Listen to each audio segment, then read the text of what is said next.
Love Life, featuring your hosts Rebecca Detman and Jane Donovan. The sun shines bright as it moves across my face. I feel the light. My current state of mind dictates my past.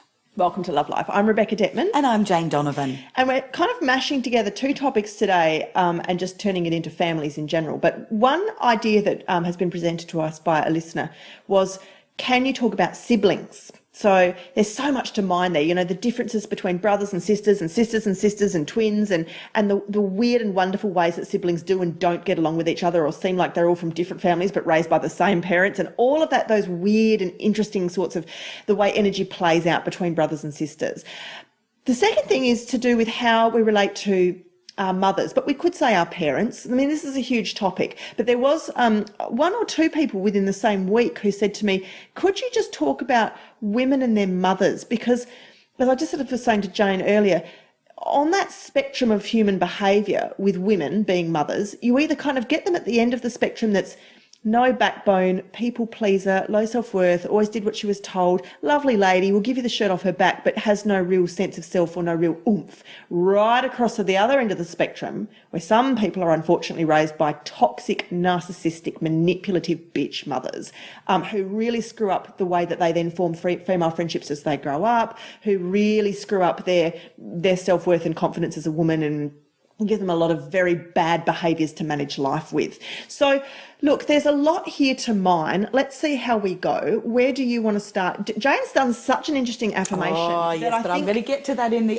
afterwards, if that's okay, because that is fascinating. Where do you want to start? I want to start with every single person in your family, your parents, your grandparents, your aunties and uncles, your cousins, your siblings, every single person you chose. So our sole purpose, we write the blueprint before we incarnate into this lifetime, and you have deliberately chosen that mother or those siblings and those siblings every single time. Now, the people in life that give us the greatest grief are always those closest to us. The people that trigger us the most are always those closest to us. This is not a mistake. This is the design of life. So to understand that is to then move you into the gift of why do you have that mother? Why do you have that sister? Why do you have that brother? And my parents and my beautiful brother have been the greatest teachers in my life of who I am. They hold the mirror up. They trigger me. But they've also given rise to who I am as a woman today because of the experiences that I've had with them. And that's the good, the bad, and the ugly. Oh, that's probably all I need to say there, Beck. I love it. Yeah, it's important that we do start this show with that overview reminder of the soul contract idea, which is, as Jane's just so beautifully said, it goes a long way to explain why you do feel like sometimes you're dropped off by aliens, or like, you know, who Yes. are these people? How could I possibly be related to them? And, you know, I might have said this before in the show, but I could list 7, 8, 9 maybe male and females that I've met in my 30s, who are in their 30s as well, highly spiritual individuals, all of whom have shut out their parents completely cut ties with the family they were born into. It's like a higher part of them has said, I get it, I understand why I came, I understand why childhood happened the way it needed to happen, but I no longer choose on my journey to be part of that continual toxicity. Now, those are extreme examples. I just wanted to throw that in as We'll just say it's okay if you're in an extreme situation. It's okay to let go. I mean, even now I know grown adult women who are struggling with having let go of their narcissistic parents because they still feel guilt. And it's like, you know, that. Yeah, but that's that Hollywood thing of how it's all meant to be, isn't it? You know, the Stepford meant to whatever. And exactly. And so it's a really hard one to, you know, particularly for those of you who are listening, who are really spiritual and have always been really sensitive or really psychic or any of those sort of intuitive things and have struggled a lot with your families, either be seen or be heard or be acknowledged or be valued or be understood. And the fact that you have been different, you know, maybe your parents didn't get it at all. Maybe they weren't supportive of who you were as an individual. Maybe they tried to lump you in with with everyone else. Maybe they always tried to compare you to your brother or your sister, or, you know, a lot of us have had those awkward starts to life where we always felt like a square peg in a round hole because society and our families were sort of bleating one message and our whole body was resonating a different message. And that's a hard path to walk, but it's one of the greatest spiritual lessons anyone can ever take on, which is learning to know thyself under very intense conditions and gain self-worth ultimately as a result. One of the things that I found really helped me to understand the beauty of the roles that my parents played in forming who I am, besides the obvious that I was very blessed to grow up with a very comfortable family lifestyle. I was given many opportunities that many children of my age weren't. You know, there's so many instant things I can be grateful and blessed with. But understanding the deeper dynamics was understanding this. I don't even know who came up with this first. I've got no idea. But I've read so many articles, blogs, heard it talked about on podcasts, heard it talked about when I've gone on retreats, etc. And it's the concept that the firstborn child plays out the emotional story of the father. The secondborn child plays out the emotional story of the mother. The thirdborn plays out the emotional story of the parents' marriage. So, for example, if I have somebody that comes to me as a matchmaker and says, you know, do you really believe in love, Jane? Like, do you really think that there are people that are, you know, do they really fall in love and get married and live happily? If they've got no belief in that, it's not always the case, but the first thing I'll go is, are you third-born child and are your parents divorced? And they look at me like deers in the headlight going, oh my God, how did you know that? Now, the fourth-born child plays out the emotional story of the entire family. So that's the parents and the siblings. So the fourth-born child will usually be one of two things: the greatest people pleaser the whole entire world has ever seen, or the biggest drama king or queen that the world has ever seen, because there's so much going on. Now, if there's a fifth child, that child reverts to number one and also plays out the emotional story of the father. However, usually with a lack of love, because by this stage, is there enough to go around? Now, I know all of this can be argued, but in theory, and then sixth child plays out the mother and so on. So I found this fascinating that I was then able to look at myself. So what do I do as the firstborn? I go straight to dad and I look at what's going on. And a lot of people will say, I'm nothing like my dad, blah, blah, blah. You've got to go deeper. You've got to go into the emotional connection of what's going on for dad. So my dad, therefore, how do I work out what's going on with him? I look at his story. So he's the third born. So he's playing out his parents' marriage. And so there I can look for what would be likely going on in his story. And I can join the dots and see his life going, I see how this all connected. Therefore, I can connect it with me. I can do the same with my brother to my mother. It's a fascinating concept, and I'm not going to be able to even start to give examples because there's so many options here.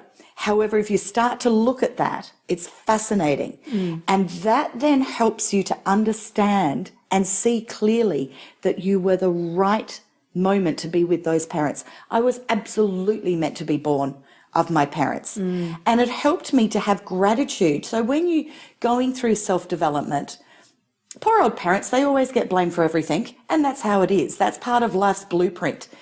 And so compassion and empathy are required as you go through your self-development journey of blaming mum or blaming dad and looking at what's going on to help you to be able to navigate that and still keep a family compassion and love dynamic occurring.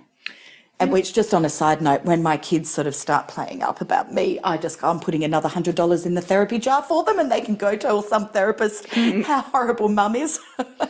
You know, on a side note, what's really interesting and slightly rarer but worth mentioning is when the reverse happens. Now, most families are screwed up because why? Because we're all human, we're all here to have lessons, we're all different personalities bumping up against each other, there's issues. Very rarely, but every now and then, I'll see someone who's actually blocked, not because one or the other parent was such a problem, but because they were so revered. So what that means is I've seen it once in a man and I've seen it once in a woman, and neither of them have love lives. And one of them's in his 50s and the other woman is 37 and still a virgin. And the reason why they cannot date or ever let themselves go further in dating is because from the man's point of view, he put his mother on a pedestal like a goddess and he worshipped her like Mother Mary. Nobody's ever going to live up to that. Nobody can compare.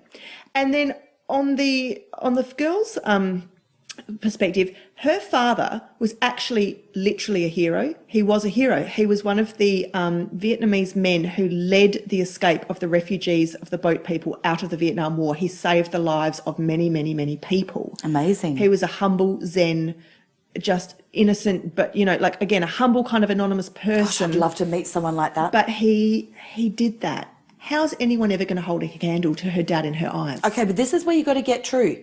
This is the truth. You've got to get real with the truth. Yes, that's amazing, but guess what? He's also got his faults. He's not a human being walking this planet that doesn't have the faults. Correct, but and that's where you got to get real. This is where I think past lives can play into it, because she has, sometimes you'll see this in a person. They have such an overwhelming territorial protectiveness for a certain family member. They become blind to that person's faults. They've just become... You can be brainwashed too, though. Yes, and that it's quite complicated, isn't it? You can you can shower someone with love to the point where you actually baby them. Like when you hear people say stuff like, "I've always felt more like the mother and she's like the child," like the mother and child thing is flipped. And of course, in past lives, it probably means you have been the mother and she was your child. But in this lifetime, it's very hard to kind of take your hands off the wheel and let her be the mother. You still want to get in there and be bossy or have it your way or tell her how you think she's wrong and you know better. I can remember the first time that I ever did a workshop around healing your past. And I was starting healing my past from age 20 because everything up to then was perfect. Well, I absolutely believed that. I truly was sprouting it that I had the perfect childhood. There's nothing to heal there. Yeah. And I honestly believed it. I was not trying to pretend anything. I was not trying to portray myself as something I wasn't. I genuinely, deeply believed that. I think I did too. And I never realised that till you said that, Jane. But Right. I was the same. I didn't know how to look at my actual parents in any depth. I just assumed they were nice, normal, high-functioning people and I was lucky and it was a good childhood. That's exactly how I was Full as stop. well. Absolutely, that every one of my needs was met and opportunities were given and blah, blah, blah. Now, my beautiful mum and dad, well, dad won't be listening to this, but hey, mum clicks on every now and again. I just want her to know that this is not a dig at her. This is every single family. It's how it is. And this is why we've got to get real and get to the truth, because otherwise it is distorted, which actually leads me to the affirmation. Beck, what was the affirmation I read again? Oh, hang on, there we go. My current state of mind dictates my past. Okay, so there was a study done in the States by a psychotherapist who was researching first dates. Now, I know I've moved into dating, but this is going to come right back to families. So I don't know how many thousands of people, but she interviewed people immediately after their first date, separate, they weren't together, and she asked them how was the first date and documented it. Now, this study was done over 20 years. 20 years later, she contacted all of those who were who formed a relationship, a long-term relationship. And she then re-interviewed them and asked them the same question. What was your first date like? Now, it was very, very clear. The answers that came back were those who ended up in a long-term relationship were still together, married or whatever, living together, and happy. All of them said the first date was amazing. It was love at first sight. Now, those who had had a long-term relationship and ended up divorced, toxic, or still together but in a toxic relationship, said that the first date, the warning signs were there and they should have listened to them. Now, it was something like, I can't remember the exact percentage, but it was high 90s. When she went back to the original answers after the very first date 20 years ago, the high 90% said it was a nice first date. When she said, do you think this is love at first sight? No, it's not. Are there any warning signs that this could not be a good relationship for you? No warning signs. It was just a nice date. Now, there's been a lot of other studies done as well, but I want to use this one because this is the one I know best. What this has proven is that our brain actually changes our past memories to support where we currently are at. So if you are in a steep and deep fast development, a self-development journey, and you are looking at family dynamics, or you're looking at triggers, toxicity, feeling like the square peg in the round hole, and you're exploring the family dynamics, you will too be changing your past stories to support where you are currently at.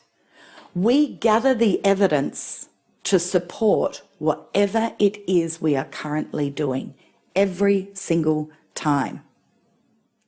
Jane's ranting. Am I? Well, almost. Not your kind of ranting. I didn't swear. No, but it's very powerful. It's Because I truly believe this. I truly do. In fact, one of the first public talks I ever did was about creating your own reality, because we distort it all the time. So until you get truthful, you will believe that you are truthful. Such as my story, that I had perfect, nothing negative at all. Well, I did have negative. My negative was that I was highly sensitive and I was really hard to be around. And I felt ashamed of that. But my brother, who's also highly sensitive, doesn't remember any of that. We would give two totally different stories. And yet it's both are the truth or neither are the truth. It doesn't really matter. It's where you're at. And that's why I feel it's so important that when you are exploring people that you love, even when it's hard to love them, you need to be delving into the compassion and empathy of what they've gone through so that you can continue to join your dots, heal your past, but do it with love and connection. And I want to say that I am living proof that you can shift a dynamic with somebody without even dealing with them directly, just by doing your own healing on your own self. I've had, I can't name them, but two of the closest figures in my life respond to me differently because I changed my own vibrational story, belief, approach, whatever you want to call it. I don't know, whatever I did, it changed, it rippled out into reality, and they turned around and acted differently to me, and That's so beautiful. consistently continued to do so. It's very powerful. It's amazing.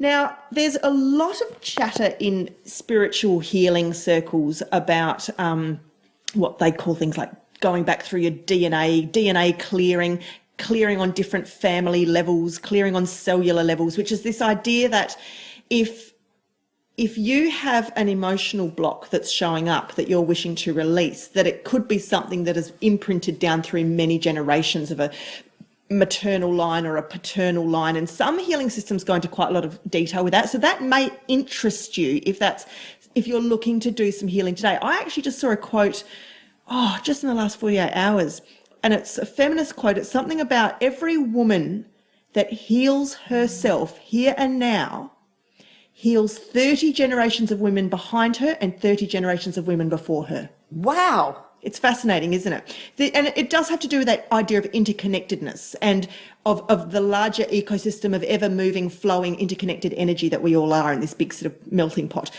Now, in California, there's a fascinating system developed called the Family Constellation Therapy System. I don't know enough about it to know if it's available around the world. Maybe it is, but I know that they have an institute in Northern California where this has been created by a man named, what is his name? Is it Bert Hellinger? Now, I'm going to read the quote from the website because this sums up quite beautifully. It says, "Children seldom or never dare to live a happier or more fulfilling life than their parents. Unconsciously, they remain loyal to unspoken family traditions that work invisibly." Wow. Family constellations are a way of discovering underlying family bonds and forces that have been carried unconsciously over several generations. Because I know a woman in California who's gone and done this, and she says it's very powerful. It's like a three-dimensional group process that you sort of go in and you shift all of this stuff through generations. And Bert Hellinger, who founded it, he studied and treated families for more than 50 years, and he just observed that many of us unconsciously take on destructive familial patterns of anxiety and depression and anger and all of those things that we know. Which is why we get those clusters. That's right, and even illness. as a way of belonging in our families. Right. Right? So where does that fit in where, like, I'm always saying to my children, you know, you are to surpass me in whatever area. I want you to be the better version of you. Well, that's not the better version of me, not that ego thing of these are my little, Yeah, but you're spiritually copies. open and consciously aware. This is for people who've grown up in really sound asleep families. You know, I mean, Okay. see, and this is what I've been having a few passionate conversations about this lately I've recently observed friends of mine who have teenage children. See, my children are only 5 and 7 at the moment, so I'm still in the littlies, early primary sort of age. My friends who are spiritual and cool and switched on and conscious and intelligent, high IQ, high EQ, high SQ, watching them speak to their teenagers fascinates me. But it also almost saddens me. Oh, you wouldn't have wanted to hear me speak to my daughter this morning. No, but you know what I mean, Jane. Those daughters have had 15 years of being bathed in spiritual consciousness by you. And they are really different human